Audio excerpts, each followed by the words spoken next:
আসসালামু আলাইকুম সুপ্রিয় শিক্ষার্থী, আশা করি তোমরা সবাই ভালো আছো। স্বাগত জানাচ্ছি কানিজ ফাতেমা গার্লস স্কুল অ্যান্ড কলেজের অনলাইন ক্লাসে। ক্লাস উপস্থাপনায় আছি আমি মোহাম্মদ সেলিম উদ্দিন, প্রভাষক উৎপাদন ব্যবস্থাপনা ও বিপণন, Kaniz Fatema girls school and college. প্রিয় শিক্ষার্থী, আমরা গত দিনে উৎপাদনশীলতার সূত্রগুলো সম্পর্কে ডিটেইল আলোচনা করেছিলাম, কিন্তু সেই সূত্রের প্রয়োগ করা হয়নি। আজকে মূলত গত দিনের আলোচনায় যে সূত্রগুলো আমরা শিখেছিলাম সেই সূত্রগুলোর ব্যবহারিক প্রয়োগ এবং সেই সূত্রগুলো প্রয়োগ করে বিভিন্ন ধরনের অঙ্ক কিভাবে সমাধান করতে হয় সে সম্পর্কে আমরা জানব।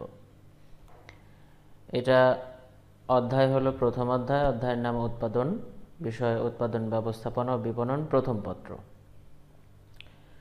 এ পর্যায়ে আমরা শিক্ষণফলগুলো একটু দেখে নিব। পাঠ শেষে শিক্ষার্থীরা উৎপাদনশীলতা সম্পর্কিত বিভিন্ন ধরনের গাণিতিক সমস্যার সমাধান করতে পারবে। তো গতদিনে আমরা যে সূত্রগুলো আলোচনা করেছিলাম, চলো এক নজরে সেই সূত্রগুলো দেখে নিই। উৎপাদনশীলতার সূত্রে আমরা জেনেছিলাম উৎপাদনশীলতা সমান উৎপাদনের পরিমাণ ডিভাইডেড বাই উপকরণের পরিমাণ। মোট উৎপাদনশীলতার সূত্রে আমরা জেনেছিলাম মোট উৎপাদনশীলতা সমান মোট উপাদানের পরিমাণ ডিভাইডেড বাই মোট উপকরণের পরিমাণ। তারপরে কাঁচামালের উৎপাদনশীলতা সম্পর্কে জানতে গিয়ে আমরা জেনেছিলাম কাঁচামালের উৎপাদনশীলতা সমান উৎপাদনের পরিমাণ ডিভাইডেড বাই কাঁচামালের পরিমাণ। এবং মূলধনের উৎপাদনশীলতা সমান উৎপাদনের পরিমাণ ডিভাইডেড বাই মূলধনের পরিমাণ। এ পর্যায়ে আমরা কাঁচামালের উৎপাদনশীলতা সম্পর্কিত গাণিতিক সমস্যার সমাধান করব। তোমাদের সামনে আমি একটা অঙ্ক উপস্থাপন করেছি। এখানে বলছে এবিসি কোম্পানি 2019 সালে 5 লক্ষ টাকার কাঁচামাল ব্যবহার করে 7 লক্ষ টাকার পণ্য উৎপাদন করে। এবিসি কোম্পানির কাঁচামালের উৎপাদনশীলতা নির্ণয় করো। অর্থাৎ এখানে যে তথ্যগুলো দেওয়া আছে এই তথ্যগুলোর উপরে ভিত্তি করে এবিসি কোম্পানির কাঁচামালের উৎপাদনশীলতা নির্ণয় করতে হবে। তো প্রিয় শিক্ষার্থীরা, একটা জিনিস খেয়াল করো, আমরা যখন পরীক্ষার প্রশ্নপত্রে এই ধরনের অঙ্ক পাবো তখন সর্বপ্রথমে আমি যেরকম স্টেপগুলো ফলো করে অঙ্ক করেছি তোমরাও ঠিক সেভাবে করবে। প্রথমে আমরা অঙ্কে দেওয়া তথ্যগুলোকে ক্যাটাগরাইজ করে নেব, অর্থাৎ খাতার এক সাইডে কি কি তথ্য দেওয়া আছে সেগুলো সুন্দরভাবে সাজিয়ে নিব। তাহলে আমরা প্রথমে এরকম একটা আড়াআড়িভাবে একটা লম্বা দাগ দিব, তারপরে লিখব দেওয়া আছে। দেওয়া আছে লেখার পরে কি কি তথ্য অঙ্কে দেওয়া আছে সেইগুলো আমরা তুলে ফেলব। তো এখানে আমরা দেখতে পাচ্ছি অঙ্কে যে কাঁচামালের পরিমাণ দেওয়া আছে 5 লক্ষ টাকা এবং উৎপাদনের পরিমাণ দেওয়া আছে 7 লক্ষ টাকা। তাহলে কি কি তথ্য দেওয়া আছে সেগুলো আগে আমরা খাতার ডান পাশে এরকম একটা লম্বা দাগ দিয়ে সুন্দরভাবে ক্যাটাগরাইজ করে নেব। এবারে আমরা ঠিক এই পজিশনে লিখব আমরা জানি। আমরা জানি বলে মূলত আমরা কি জানি, কাঁচামালের উৎপাদনশীলতার সূত্রটা আমরা কি জানি সেটা এখানে লিখে ফেলবো আমরা। তো দেখো, আমি কাঁচামালের উৎপাদনশীলতার সূত্রটা তোমাদের সামনে লিখে ফেলেছি।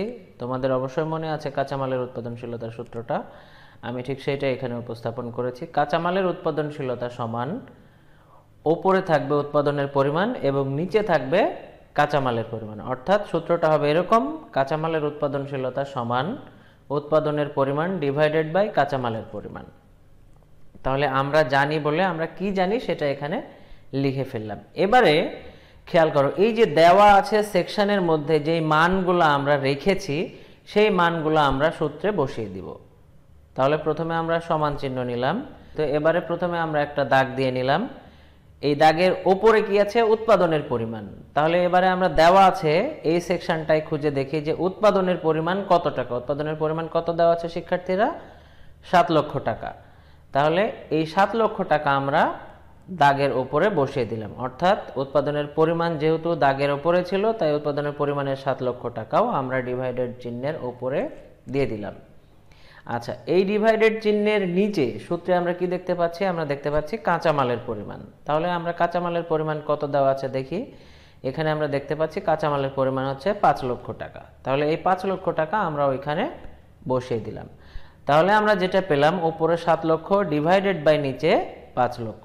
এইটা এখন আমরা যদি ক্যালকুলেট করি তাহলে যেই মানটা বেরিয়ে আসবে সেটাই হচ্ছে কাঁচামালের উৎপাদনশীলতা। খুবই ছোট এবং সহজ অঙ্ক।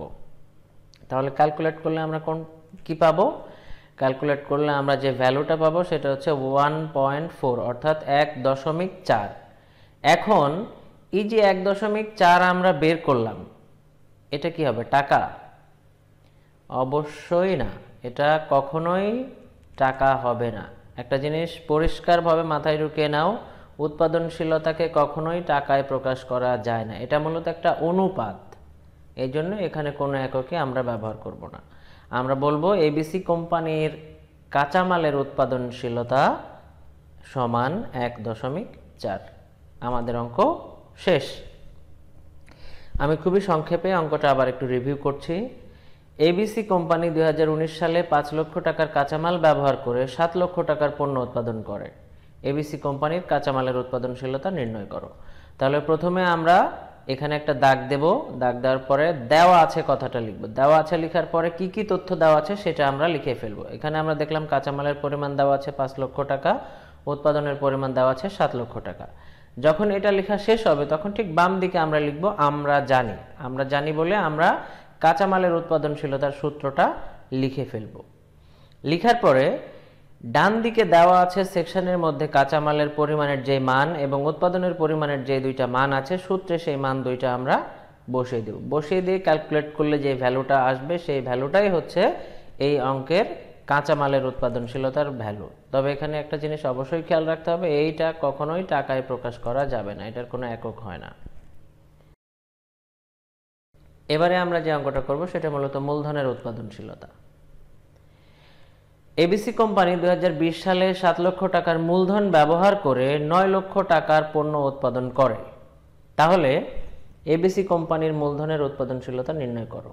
অর্থাৎ এবিসি কোম্পানি 2020 সালে 7 লক্ষ টাকার মূলধন ব্যবহার করেছে, ক্যাপিটাল ব্যবহার করেছে, এবং এই ক্যাপিটাল ব্যবহার করার কারণে সে 9 লক্ষ টাকার পণ্য উৎপাদন করতে পেরেছে। তাহলে এবিসি কোম্পানির মূলধনের উৎপাদনশীলতা কত হবে সেটা আমাদের বের করতে হবে। তাহলে আগের মতোই প্রথমে আমরা একটা লম্বা দাগ দিয়ে নিব, তারপরে লিখব দেওয়া আছে। দেওয়া আছে লেখার পরে কি কি দেওয়া আছে সেটা আমরা এখানে দিয়ে দেব। এখানে দেওয়া আছে মূলধনের পরিমাণ কত টাকা? 7 লক্ষ টাকা, এবং উৎপাদনের পরিমাণ কত টাকা দেওয়া আছে? 9 লক্ষ টাকা। তাহলে এই পাশে আমরা এবারে লিখব আগের মতোই আমরা জানি। আমরা জানি বলে আমরা সূত্রটা লিখে ফেলবো। কিসের সূত্র? যেহেতু অঙ্কটা মূলধনের উৎপাদনশীলতার, আমরা সূত্রটাও লিখব মূলধনের উৎপাদনশীলতার। তাহলে মূলধনের উৎপাদনশীলতার সূত্র আশা করি তোমাদের মনে আছে। মূলধনের উৎপাদনশীলতা সমান উৎপাদনের পরিমাণ ডিভাইডেড বাই মূলধনের পরিমাণ। এবার জাস্ট এই সূত্রে ডান পাশে দেওয়া তথ্যগুলোর মান বসিয়ে দিলেই আমাদের অঙ্ক হয়ে যাবে। তো সমান চিহ্ন দিলাম, ডিভাইডেড চিহ্ন দিলাম। এর উপরে আমরা জানি যে উৎপাদনের পরিমাণ এই পাশে দেওয়া আছে 9 লক্ষ টাকা, 9 লক্ষ টাকা বসিয়ে দিলাম। নিচে আছে মূলধনের পরিমাণ, মূলধনের পরিমাণ হচ্ছে 7 লক্ষ টাকা বসিয়ে দিলাম, এবং ক্যালকুলেট করলেই আমরা যে ভ্যালুটা পাচ্ছি সেটাই হচ্ছে মূলধনের উৎপাদনশীলতা। আর সেই ভ্যালুটা হচ্ছে 1.29, এবং এটার যেহেতু কোনো একক হয় না সুতরাং আমরা এভাবেই রেখে দেব। অর্থাৎ এবিসি কোম্পানির মূলধনের উৎপাদনশীলতা হচ্ছে 1.29। আশা করি মূলধনের উৎপাদনশীলতার এই ধরনের অঙ্ক আসলে তোমরা খুব সহজে উত্তর করতে পারবে। এবারে আমরা দেখব মোট বা সার্বিক উৎপাদনশীলতা। প্রিয় শিক্ষার্থী, তোমরা জানো যে মোট উৎপাদনশীলতা এবং সার্বিক উৎপাদনশীলতা একই জিনিস। কখনো বলা হয় মোট উৎপাদনশীলতা, কখনো বলা হয় সার্বিক উৎপাদনশীলতা। তো এখানে আমরা যে অঙ্কটা দেখতে পাচ্ছি সেটা হলো এবিসি কোম্পানি 2020 সালে কাঁচামাল ও অন্যান্য উপকরণ বাবদ 5 লক্ষ টাকা, বেতন ও মজুরি বাবদ 4,50,000 টাকা এবং যন্ত্র বাবদ 6,50,000 টাকা ব্যয় করে এবং 20 লক্ষ টাকার পণ্য উৎপাদন করে। এবিসি কোম্পানির 2020 সালের মোট উৎপাদনশীলতা নির্ণয় করো। তাহলে আমরা অঙ্কটা কি দেখলাম? এবিসি কোম্পানি 2020 সালে কাঁচামাল ও অন্যান্য উপকরণ বাবদ ব্যবহার করছে 5 লক্ষ টাকা, বেতন ও মজুরি দিয়েছে 4,50,000 টাকা এবং যন্ত্র বাবদ ব্যয় করেছে 6,50,000 টাকা। এই ব্যয়গুলো করার পরিবর্তে সে উৎপাদন করেছে 20 লক্ষ টাকার পণ্য। তাহলে এবিসি কোম্পানির 2020 সালের মোট উৎপাদনশীলতা নির্ণয় করতে হবে। প্রথমে আমরা ক্যাটাগরাইজ করে নেব। দেওয়া আছে কাঁচামালের পরিমাণ 5 লক্ষ টাকা, শ্রম ব্যয়ের পরিমাণ 4,50,000 টাকা, যন্ত্র ব্যয়ের পরিমাণ 6,50,000 টাকা, উৎপাদনের পরিমাণ 20 লক্ষ টাকা। তাহলে এখানে যেটা নির্ণয় করতে হবে সেটা হলো মোট উৎপাদনশীলতা। তাহলে আমরা জানি, সূত্রটা লিখে ফেলবো আমরা। মোট উৎপাদনশীলতা সমান মোট উৎপাদনের পরিমাণ ডিভাইডেড বাই মোট উপকরণের পরিমাণ। তাহলে সমান চিহ্ন দিলাম। উপরে আমরা যেটা বসাবো সেটা মোট উৎপাদনের পরিমাণ। মোট উৎপাদনের পরিমাণ কত? মোট উৎপাদনের পরিমাণ হচ্ছে 20 লক্ষ টাকা, আমরা মানটা বসিয়ে দিলাম। আর নিচে হচ্ছে মোট উপকরণের পরিমাণ। এখন প্রিয় শিক্ষার্থীরা, তোমরা খেয়াল করে দেখো যে উপকরণ কি এখানে একটা আছে? উপকরণ কিন্তু এখানে একটা নাই, এখানে 3 ধরনের উপকরণ আছে। এই 3 ধরনের উপকরণগুলোকে যোগ করলে আমরা পেয়ে যাব মোট উপকরণের পরিমাণ। তাহলে আমরা সেটাই করছি। প্রথমে আমরা বসিয়ে দিচ্ছি কাঁচামালের পরিমাণ 5 লক্ষ টাকা যোগ শ্রম ব্যয়ের পরিমাণ 4,50,000 টাকা যোগ যন্ত্র ব্যয়ের পরিমাণ 6,50,000 টাকা। তাহলে এই যে ভ্যালুগুলো আমরা বসিয়ে দিলাম, মানগুলা বসিয়ে দিলাম, এগুলাকে এখন আমরা ক্যালকুলেট করলেই পেয়ে যাব এবিসি কোম্পানির মোট উৎপাদনশীলতা। সেটা কত? 1.25। সুতরাং আমরা বলতে পারি যে এবিসি কোম্পানির মোট বা সার্বিক উৎপাদনশীলতা হচ্ছে 1.25। সুপ্রিয় শিক্ষার্থী, আজকে আমরা অনেকগুলো গাণিতিক সমস্যার সমাধান করে ফেলেছি। আজকে এ পর্যন্তই। এ পর্যায়ে তোমাদের জন্য বাড়ির কাজ। সুপ্রিয় শিক্ষার্থী, আমি তোমাদের জন্য যে বাড়ির কাজটা রেখেছি সেটা হলো, জনাব সাগর তার কারখানায় কাঁচামাল, মজুরি ও যন্ত্র পরিচালনা বাবদ যথাক্রমে 1,50,000 টাকা, 1 লক্ষ টাকা ও 2 লক্ষ টাকা ব্যয় করে 7 লক্ষ টাকার পণ্য উৎপাদন করলেন।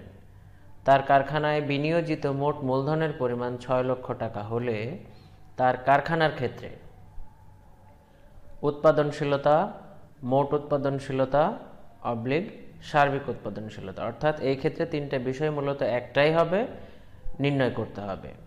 তাহলে আমরা কি নির্ণয় করব? ক নম্বরে উৎপাদনশীলতা বা মোট উৎপাদনশীলতা বা সার্বিক উৎপাদনশীলতা নির্ণয় করব। খ নম্বরে আমরা নির্ণয় করব কাঁচামালের উৎপাদনশীলতা, অর্থাৎ যে তথ্য দেওয়া আছে সেই তথ্যের উপরে ভিত্তি করে আমাদের কাঁচামালের উৎপাদনশীলতা নির্ণয় করতে হবে। গ নম্বরে আমরা নির্ণয় করব হলো মূলধনের উৎপাদনশীলতা। তাহলে এই যে প্রথম যে অঙ্কটা আমরা দেখতে পাচ্ছি, একটাই মূলত অঙ্ক, এই অঙ্ক থেকে আমরা ক, খ এবং গ এই 3টা প্রশ্নের সমাধান করব এবং সেই অঙ্কের সমাধানের ছবি তুলে তোমরা অবশ্যই কমেন্ট বক্সে কমেন্ট করে আমাকে হোমওয়ার্ক জমা দিবে। তাহলে সুপ্রিয় শিক্ষার্থী, আজকে এ পর্যন্তই। তোমরা সবাই সুস্থ থেকো, ভালো থেকো। সবাইকে অসংখ্য ধন্যবাদ জানিয়ে শেষ করছি আজকের ক্লাস। আসসালামু আলাইকুম ওয়া রাহমাতুল্লাহ।